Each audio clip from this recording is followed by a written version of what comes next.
Hey, welcome back, coaches, athletes, sports fans.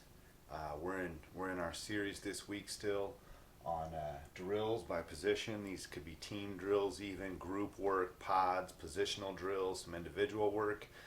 Um, we had our EDDs in the previous series, and so we're kind of building on that. This is the scaffolding idea of EDDs, which is typically your indie or positional work, and then we get into group work for the D line. Today is what we're going with is our D line. And D line positional and indies are going to be similar, but we're just going to kind of add to it, and we're going to work as a unit instead of just one on one. So um, I've run a 3-4 defense. I've run a 4-3 defense. Had some 5-2 experience. So kind of different things, but really a lot of this is the same. No matter what defense you're running, at least you're gonna adopt it to what your team does and what your system calls for your guys to do. So. We should have done our EDDs already, right? So we've done our indie work. We worked our hand fighting, our rip, our swim, our club, our hook, our chop. We've worked all that. We've worked our what we call like the 10-yard get-offs, where we're just getting off the ball, getting there fast, flying upfield, a little bit of conditioning, but our indie work as well. We've probably done a little bit of key the ball work, maybe in a shoot or something like that. But now, one thing we like to do at the high school level, once we get to this part of practice, guys have been working pretty hard, in the indies and the EDDs. Now we're gonna work key the ball, right, and get to our gap. So we're old school. We still use the tape, that's got the center, the guard, the tackles, and then you got ends on it. So that way you get your spacing right. You can also do this with cones. You can also do this with agility bags. We're gonna key the ball, the old ball on a stick. Key the ball, and they're going to get to their spots, right? Just get to their gap assignment, just quick, boom, boom, 2-3 steps, boom, get there, right? You know, fight in the air like you're fighting off a block.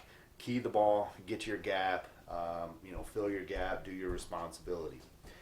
After that, we're going to get into a read, run, pass. You can do this a couple ways. You can just have a coach, run, pass, and they're going to, again, get to their gap. It's kind of building off key the ball, same idea. And now we're just going to, boom, we're going to take the ball and either show run with a handoff or a toss look, or we're going to, I'm dropping back for a pass if I'm the coach. We might even have players, put a player on each side of a coach, and we're going to snap, I'm going to do the cadence and move the ball. So they're going to have to watch, maybe have another coach or a player in front of you with the ball on the stick, whatever it may be, or even if your center is over there, just have them snap it to you. And then I'm just going to turn and toss it one way or another, and they're going to, read, run, pass, and then that's going to take us into our next idea here is this run, pass to react and pursue. So now I'm going to take that, I'm going to toss it to this guy, and he's just going to try to basically run a toss sweep type of a play. And now they're going to get to their gap, see that, and then they're going to pursue that, right? Same idea here as contain chase drill. Now we're definitely, I might even put him in an I backfield, whatever offense we're going to see that week. Under center to shotgun, depending. Have a couple of your, the backup guys until they work in, then put your starters back there. And we're actually going to mock a backfield action, right? We might even put a skeleton O-line out there if we have enough guys.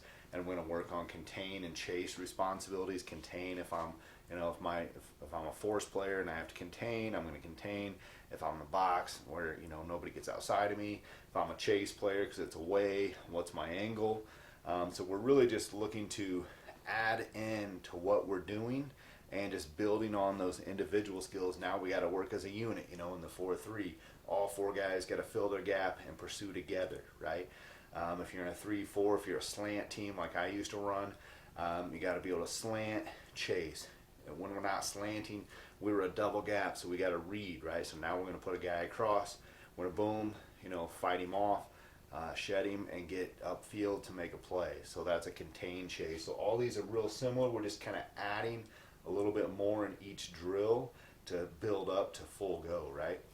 And then, of course, we might slow down after we've gone through all that and talk schemes for the week and say, hey, we know this team, number 30 is their back, and he's really good. We're going to key him. We might know, hey, this is a passing team, and they got a real slippery quarterback, so We got to really stay at home. We got to really, take our gaps this week. Just little tips that we've game planned by watching film. If we know they're a straight drop back passer kind of guy, we're going to work a lot more on pass rush that week, right? So we're going to really work pass rush. So when we get to here, we're going to probably just put in more pass rush work as a unit. We've probably done some pass work in our EDDs, but now we're going to do it as a unit of 4, unit of 3, unit of 5, depending on what defense we run. And this just upfield, right? Get in our gap. Okay, we see pass. Go get the quarterback. Does he roll? Does he boot? How do we handle that? Do we want to take our end and take that chance and push him upfield at the snap? And then, power's open, right? So how do we counter that? Do we slide the tackle out? Just depending. This is when we look at schemes. We've game planned. We're ready to go. We're putting in our game plan for the week. We're going to decide how we want to attack their offense. I believe, the defense can set the tone for the offense. And then as they make adjustments, we have to kind of predict, hey, so if we're doing this, they may come back with this. So we have to know, okay, what are we doing next? So we have to get that kind of what if scenario, right? Or the if then, right? If it's this, here's what we're going to do. If it's this, here's what we're going to do.